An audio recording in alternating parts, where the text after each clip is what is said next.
Chaos Engineering versus Engineered Chaos.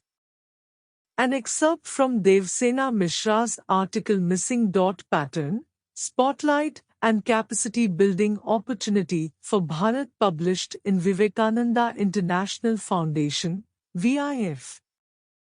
A simple meaning of the word chaos is a state of utter confusion, which sometimes leads to complete disorder. For example, what is the ultimate goal of an aggressive campaign by anarchic actors or terrorists? It is not some sort of battlefield victory. The goals are generally to cause maximum chaos and provoke the other side into desperate overreaction. In the year 1996, U.S. Air Force Major James E. Glenn published his research paper titled Chaos Theory, the Essential for Military Applications, and the paper begins with the statement, "Wake up and smell the chaos." The paper was about the application of chaos theory, a mathematical discipline, features in military decision-making, and examining the behavior that is characterized by erratic fluctuations, sensitivity to disturbances, and long-term unpredictability. A related term, chaos engineering, has become popular in the tech sector for some years. The idea is fairly simple.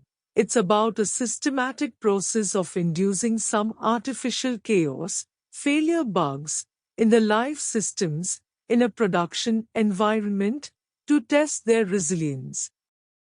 The argument is that this approach helps in improving the capabilities and tolerance level of the system, and there is some logic in that too.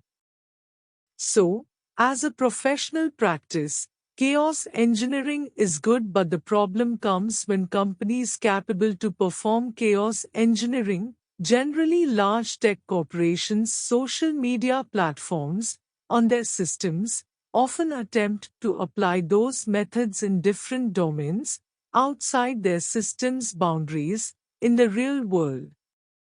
There is an interesting link between the companies that perform chaos engineering on their life systems and the amount of engineered chaos they produce through their platforms, in general.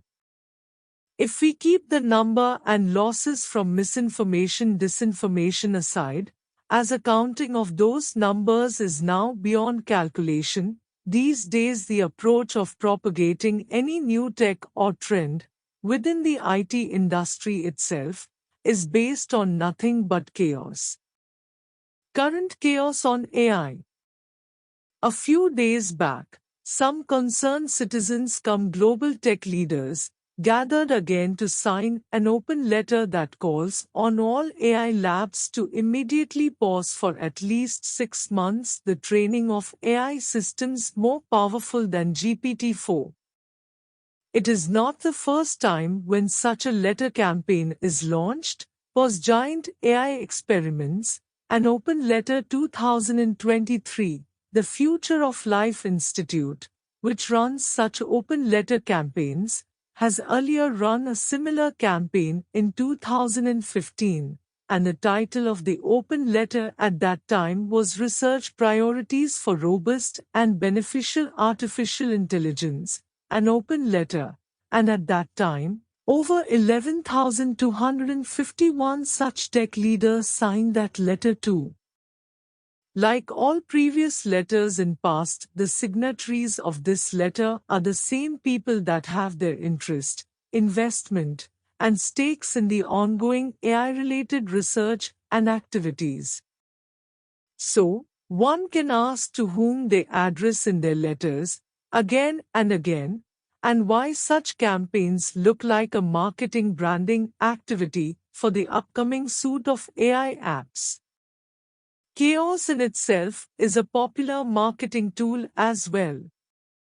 In parallel to that, Henry Kissinger, at the age of 99, says that he is becoming obsessed about how to limit the potential destructive capabilities of artificial intelligence. He is hoping for a high-security dialogue between US and Chinese leaders about how to apply ethical limits and standards for AI. And such a conversation might begin, in his words, with US President telling Chinese President that we both have a lot of problems to discuss, but there is one overriding problem, namely that you and I uniquely in history can destroy the world by our decisions on this. So, we therefore should start with principle number 1 that we will not fight a high-tech war against each other. In between all this, we hear news about the massive layoff campaigns by some of the giant profitable tech enterprises of the world that thrived most during the COVID phase, citing reasons that suits larger global AI agenda. We can say that somewhere the current trajectory of technology-led improvisations is moving in that direction about which the creator of the term cybernetics himself warned long before. I am convinced that a community of human beings is a far more useful thing than a community of ants, and that if the human being is condemned and restricted to perform the same functions over and over again, he will not even be a good ant, not to mention a good human being. Norbert Wiener, The Human Use of Human Beings, Cybernetics and Society, 1950. A chaotic mind, society or culture cannot do anything good for themselves and for the humanity. There is a need for an intervention of a Bhartiya approach,